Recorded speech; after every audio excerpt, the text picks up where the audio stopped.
जय माता दी दोस्तों, कैसे हैं आप सब। चलिए शुरू करते हैं आज की कहानी।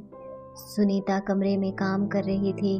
उसी समय 6 वर्षीय रुचि रोती रोती अपने कमरे में आई। उसने पूछा भी, पर रुचि बस रोए जा रही थी। उसके लिए रुचि को संभालना मुश्किल होता जा रहा था। अरे क्या हुआ बेटा, मेरी लाडो रानी क्यों रो रही है। पर रुचि थी कि रोना बंद ही नहीं कर रही थी। उसके पीछे पीछे उसका 12 वर्षीय भाई नमन आया। उसे देखकर सुनीता ने पूछा, नमन क्या बात है, रुचि रो क्यों रही है। माँ सारी गलती इसी की है। जब पता है तो क्यों गई थी ये चाची जी के कमरे में। नमन का जवाब सुनकर रुचि रोते रोते ही चिल्लाई, क्या गलती है मेरी भैया, मैं तो खाना भी नहीं चाहती थी, पर अनुज ने अपने हाथों से बिस्किट खिला दिया, बस चाची ने चाटा मार दिया। रुचि की बात सुन नमन सुनीता की तरफ देखने लगा। सुनीता को समझते देर नहीं लगी कि ये बात क्या हुई होगी, पर रुचि तो अभी भी रोए जा रही थी। अपने पर्स में से पैसे ढूंढकर नमन को दिए कि एक बिस्किट का पैकेट ले आए और उसे रुचि को देकर जैसे तैसे चुप कराया। पर सुनीता के लिए अब सब कुछ असहनीय था। महज एक बिस्किट के लिए उसकी बेटी को चाटा मार दिया। सुनीता संयुक्त परिवार की बड़ी बहू है, जहाँ सास ससुर सुनीता और उसके पति रवि, देवर मनीष और देवरानी मीनल हैं। दोनों के दो दो बच्चे हैं, नमन और रुचि, आयुष और अनुज। ससुर जी के काम से रिटायरमेंट लेने के बाद घर का खर्चा दोनों भाई मिलकर ही उठाते हैं। पर समस्या यह है कि रवि की इतनी इनकम नहीं है, जबकि मनीष का अच्छा खासा काम है। रवि की मदद के लिए सुनीता भी अपनी तरफ से कोशिश करती है, पर ज़्यादा पढ़ी लिखी ना होने के कारण वह साड़ी फॉल पिको का काम कर देती है।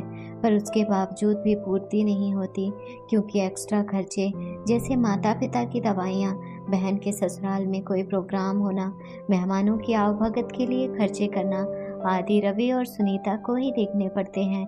मीनल के तेज स्वभाव के कारण मनीष तो इन खर्चों से साफ साफ बच जाता है। माता पिता भी उससे ज़्यादा कुछ नहीं कहते और ना ही दोनों बेटों को अलग करते हैं। उनके अनुसार तो परिवार में एकता होनी चाहिए। ये अलग बात है कि उस एकता के चक्कर में बड़े बेटे बहू पिस रहे थे। यहाँ तक कि मीनल मनीष खाने पीने की चीज़ भी लाते तो अपने कमरे में अलमारी में लाकर रख देते और फिर मनीष और उसका परिवार कमरे में बैठकर ही खाता। एक दो बार सुनीता ने कहा तो सासू माँ ने तर्क दिया कि हर माता पिता अपने बच्चों के लिए करते हैं, अगर वो लोग अपने बच्चों के लिए लाते हैं तो इसमें गलत क्या है। और जब मीनल को पता चला कि सुनीता को इस बात से दिक्कत है तो उसने तो अच्छा खासा हंगामा खड़ा कर दिया। घर की शांति के लिए रवि ने सुनीता को ही चुप रहने के लिए कहा, लेकिन आज की घटना के बाद सुनीता ने फैसला कर लिया कि उसे क्या करना है। रविवार को जब मेहमानों का आना हुआ तो बाहर से नाश्ता, नमकीन, बिस्किट वगैरह सब कुछ आया। जो जितना मेहमानों को सर्व होना था वह सर्व करने के बाद सुनीता ने बाकी का सामान अपने कमरे की अलमारी में रख दिया। मेहमानों के जाने के बाद जब घर के लोग खाना खाने बैठे तो देवर मनीष ने कहा, अरे वह नमकीन आई थी, वह कहाँ है, जरा परोसो तो सही, पता नहीं कहाँ रखा है, पैकेट दिख ही नहीं रहा। मीनल ने मुंह बनाते हुए कहा, वह पैकेट मैंने अपनी अलमारी में रख दिया है। सुनीता के इस जवाब से सबका ध्यान सुनीता की तरफ गया। भला उस पैकेट को अलमारी में रखने की क्या जरूरत थी, खाने के लिए लाया गया तो सबको सर्व करो। रवि ने कहा, नहीं, वो अलमारी में ही रहेगा, जब मेरे बच्चों को जरूरत होगी मैं उन्हें खाने के लिए दे दूंगी। बहू यह क्या तरीका है, तुम बड़ी बहू होकर भी कैसे स्वार्थ भरी बातें कर रही हो। माफ़ करना माँ जी, पर यह सब बातें मैंने इसी घर के लोगों से सीखी है। ये कैसी बातें कर रही हो तुम इस घर की बड़ी बहू हो, तुम स्वार्थी कैसे हो सकती हो। घर के बड़ों को स्वार्थी होना शोभा नहीं देता। जब एक बिस्किट के लिए मेरी बच्ची को थप्पड़ मारा गया था, उस दिन से ये माँ स्वार्थी हो गई। जब घर के बड़े अपने ही दोनों बच्चों में फर्क करते हैं, तब इस माँ को स्वार्थी होना पड़ा था। और मैं अपने बच्चों के लिए इतना तो कर ही सकती हूँ।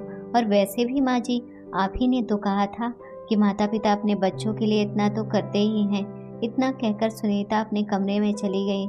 आज पहली बार ना बोलने वाली बहू के मुंह से इतना सुनकर सब चुप हो गए, क्योंकि वह गलत नहीं थी। सबको उम्मीद थी कि रवि कुछ कहेगा और बहू को सबक सिखाएगा, पर उम्मीद के उलट रवि ने चुप रहकर अपनी मौन स्वीकृति दे दी। आखिर माता पिता को भी समझ में आ गया था कि एकता के चक्कर में घर में क्लेश बढ़ रहा है। उन्होंने छोटे बेटे बहू को भी बराबर खर्च करने के लिए कहा तो मीनल ने इस बात पर हंगामा कर दिया और खुद भी अलग हो गई। अगर आपको कहानी अच्छी लगी हो तो अपने दोस्तों के साथ भी शेयर कीजिए और कमेंट में ज़रूर बताइए कि कैसी लगी ये कहानी। और हाँ, चैनल को सब्सक्राइब करना ना भूलें। धन्यवाद।